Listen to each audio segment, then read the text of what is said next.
my full card predictions for every fight on UFC 322, starting from early prelims to the main event. Timestamps in the description. The card starts off with Viacheslav Borshchev and Matheus Camilo. I have Matheus Camilo in this one, mainly because of the grappling. He did lose his UFC debut to Gabe Green by submission, kind of after he got a little tired, and then he got submitted. He got submitted by a rear naked choke after failing a triangle. And he had a couple losses earlier in his career. Now he's been on a streak, but he's coming off a loss in his debut. But I think he's going to beat Borshchev, who is a pretty good striker. Is a very good striker.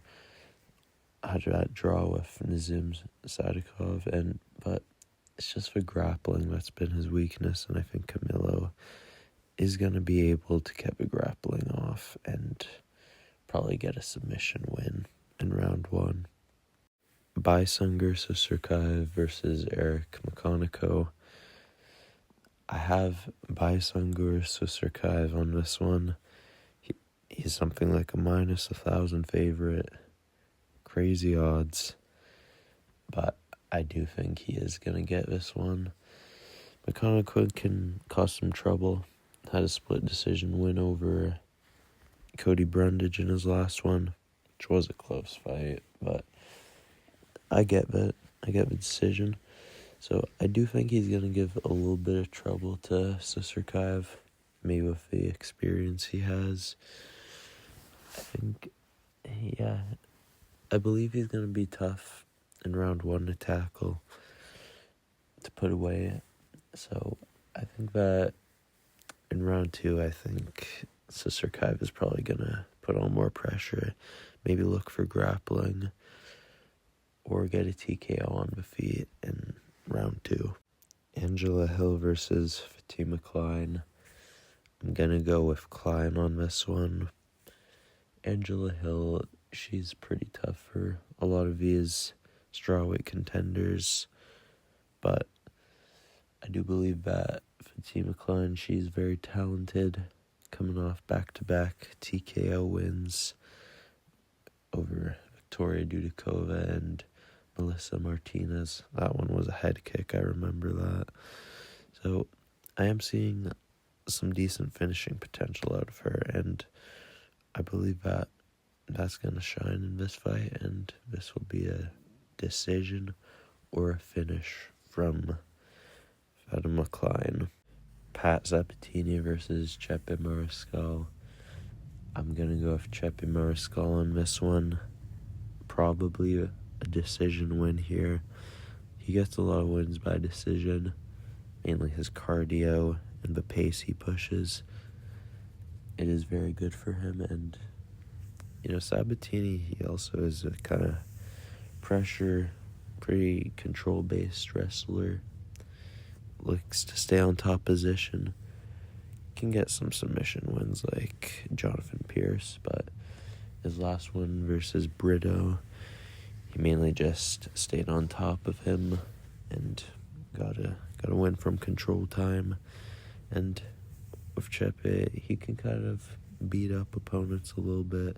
He has good wrestling himself, and I believe he's going to do enough to defend the takedowns, and I believe he'll win on the feet. So maybe they'll go to the ground a couple times, but I have Chepe by decision, by being better on the feet. Kyle Daukaus versus Gerald Meerschaert.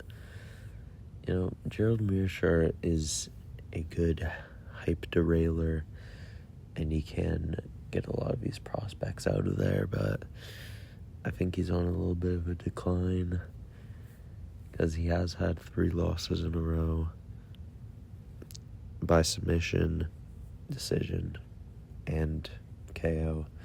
So I do think that Kyle Daukaus is probably going to finish Gerald Meerschaert with a TKO victory.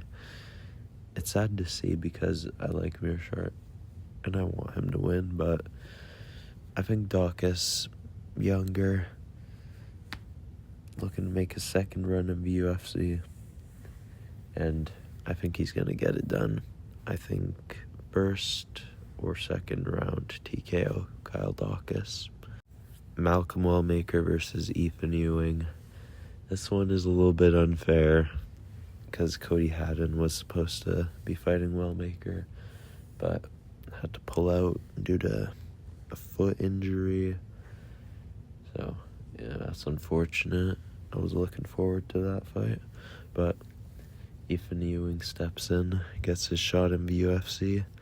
I watched a couple of his highlights. I don't think he's beating Malcolm Wellmaker, but hey, maybe he gets a contract, multi-fight deal, maybe not, but yeah, I think Malcolm Wellmaker's gonna get this one done by KO, I think, with that check hook. Erin Blanchfield versus Tracy Cortez. Pretty tricky one, but I am going to go with Erin Blanchfield to win this one by grappling. You know, it was Cortez who did use some of her grappling against Viviane Araujo in her last one. It's been a while since we've seen Blanchfield because, well, she was supposed to fight a couple months ago, but then the fight got canceled with Macy Barber just before the walkouts, so that wasn't the best. But I think Blanchfield is probably gonna get a decision win with some grappling, but it is tricky because I feel like Cortez does have an edge on the feet, so who knows if it is a striking battle. I'm going to go with Cortez, but I think that Blanchfield's going to be able to get her takedowns, so I'm going with Erin Blanchfield by decision, 29-28. Roman Kopylov versus Gregory Rodrigues. Now, this is a pretty good fight. I think I'm going to go with Gregory Rodrigues on this one, though. You know, Kopylov is good. He has some good movement. It's kind of like the Soviet boxing style. That's what it reminds me a little bit of, what he's trying to do. Very, very bouncy on his feet, which can get him in trouble. We'll talk about that. But Gregory Rodrigues, very powerful.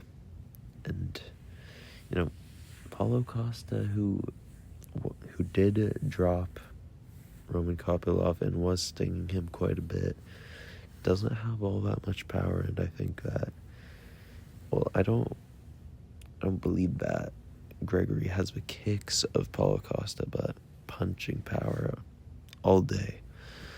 And Roman Kopylov, he can kind of get caught when he's doing that bouncy stuff. And, you know, I think that Gregory's probably going to catch him, probably pressure him. And if that doesn't work, I think he can always go to the grappling. He is a very good grappler. So I'm going to go with Gregory Rodrigues by, I think, KO or TKO. Maybe gets a submission or decision win from grappling, but I think he's going to get this one done by KO in round 1 or 2. And our featured prelim, thankfully on the prelims now, because there were so many great fights on this card. Nickal versus Rodolfo Vieira. But this is a good fight. I'm going to go with Nickal on this matchup, though.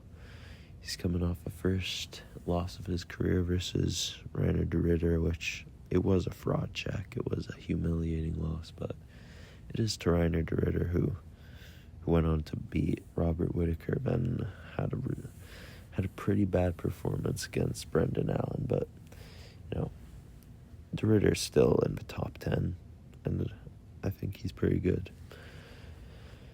But with Vieira, I just think pretty slow-paced fights overall, you know. And I think that, you know, if this fight starts picking up, he could get a little tired. And Nickal, I don't know if cardio has been his biggest weapon, but I mean, you could say it's his wrestling. That's his most credentialed aspect, but he barely uses wrestling, I think this will probably be a striking battle. And it is interesting because Vieira is a jiu-jitsu champion, so we'll see if Nickal sees any threat of him on the ground. I think he will, and they probably will just strike for 3 rounds. But I'm still going to go with Bo Nickal there. A little faster, and he can be kind of slick. So I'm going to go with him by decision, 29-28 or 30-27. We are now to the main card, Beneil Dariush versus Benoit Saint-Denis. I'm a big fan of Beneil Dariush. I've been for a while now, but I think I have to take my bias out of the equation this time because, the weight miss, it's a little concerning for me.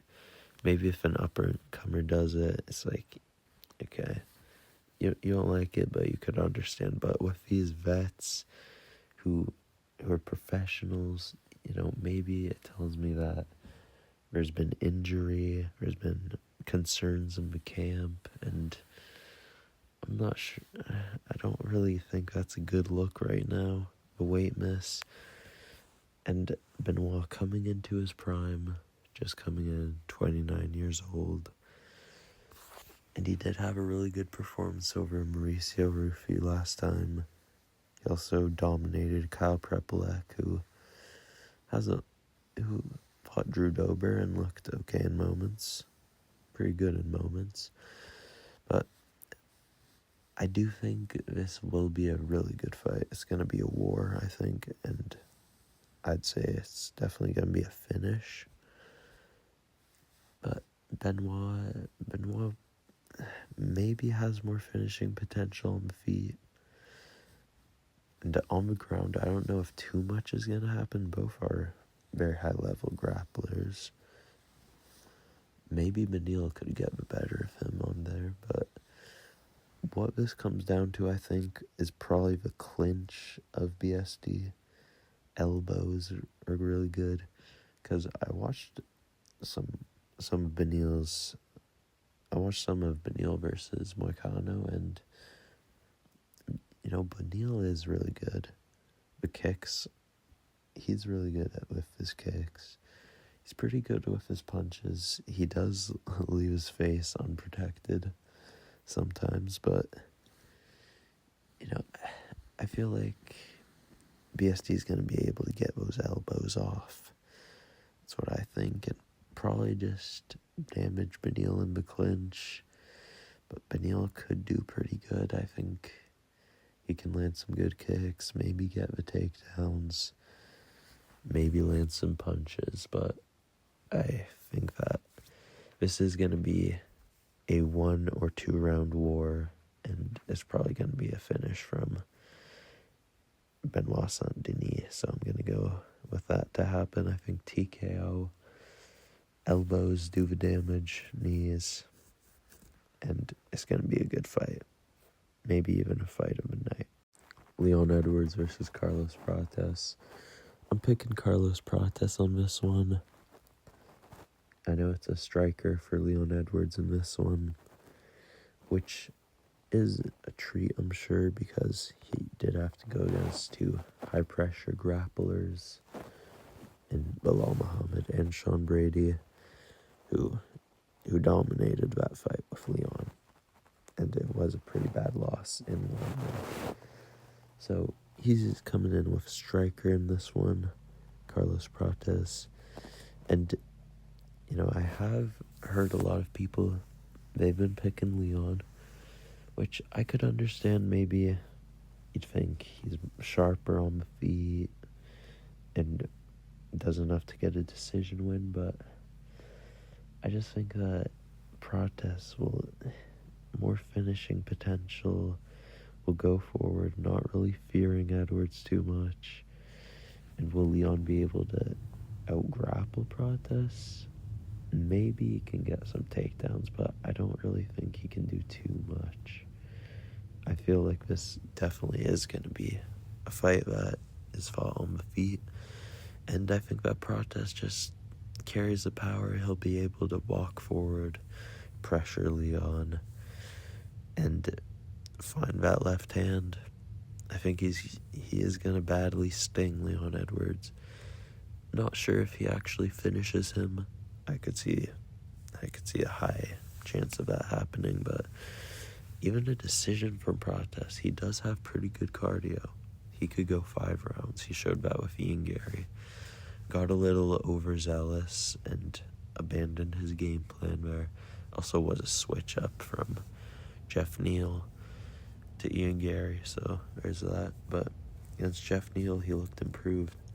The head movement, and he was really flowing in that fight. So if he can get flowing against Leon, it's going to be a matter of time, in my opinion. So I'm going to go with Carlos Protest to get a TKO in round 1 or 2.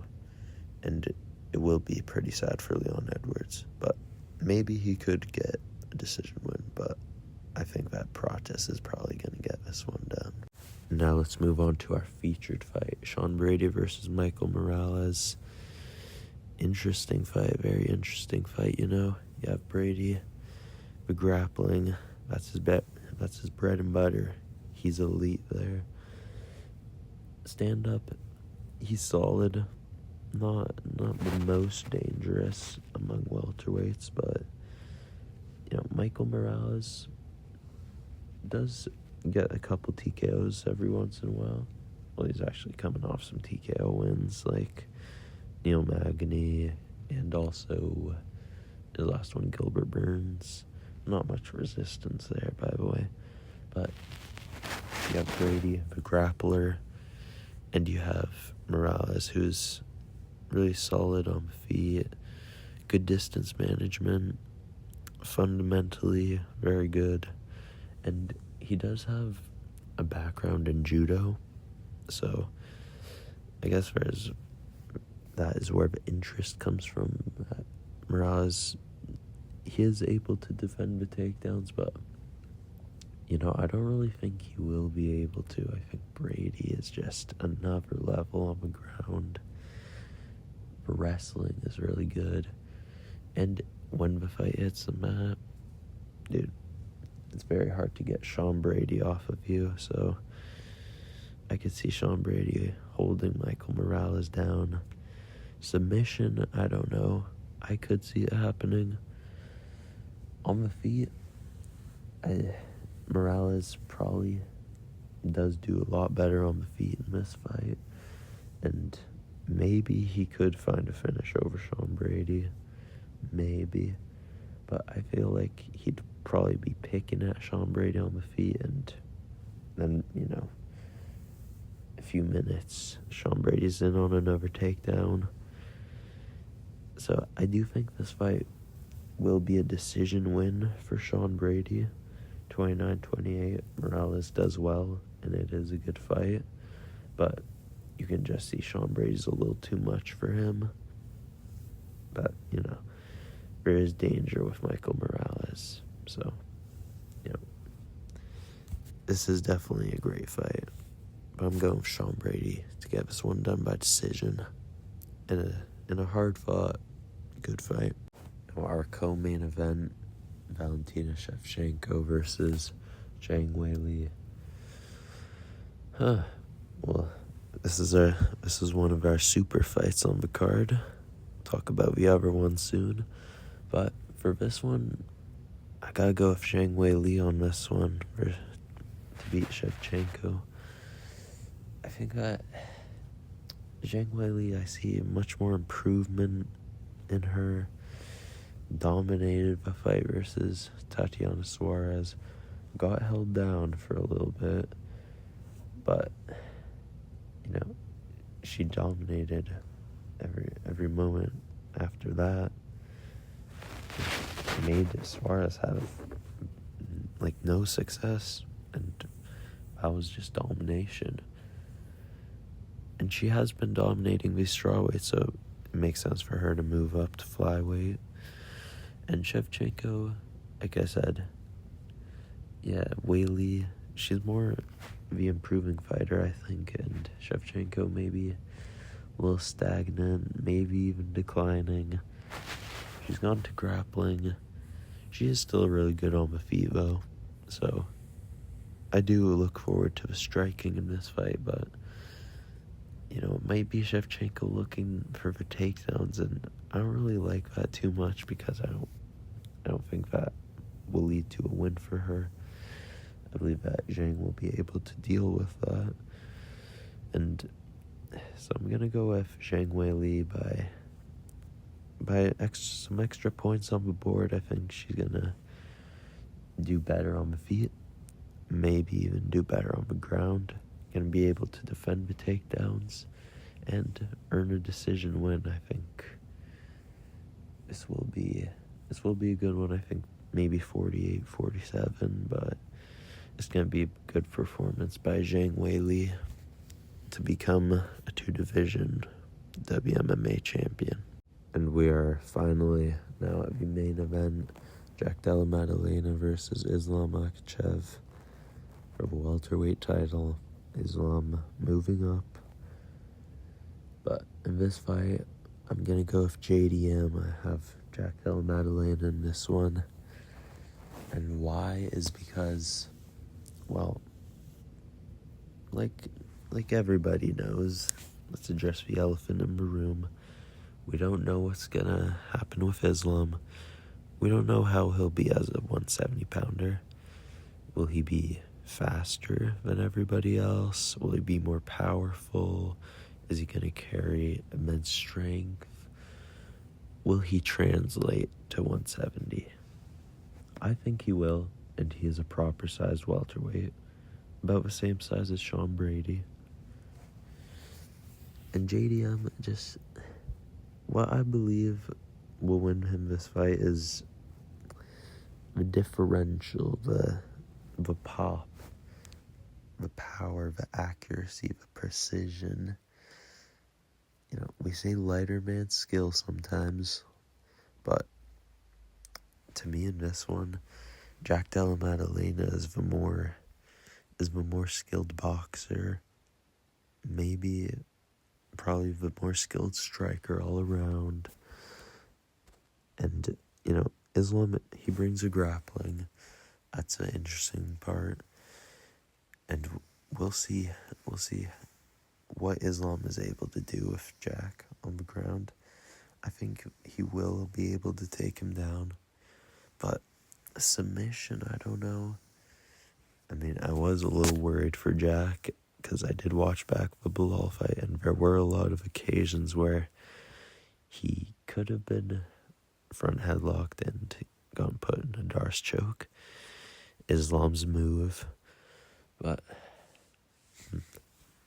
I'd be drilling Darce defense nonstop if I was in the Craig Jones JDM camp. And I'm sure they've been working on that. They really have tricks. It worked really well for Volkanovski. Got controlled a little bit, but not even close to being submitted one time in that fight. He did get caught with a head kick in the rematch, because he also did take it on short notice. But, Islam, he game planned really well for Volk.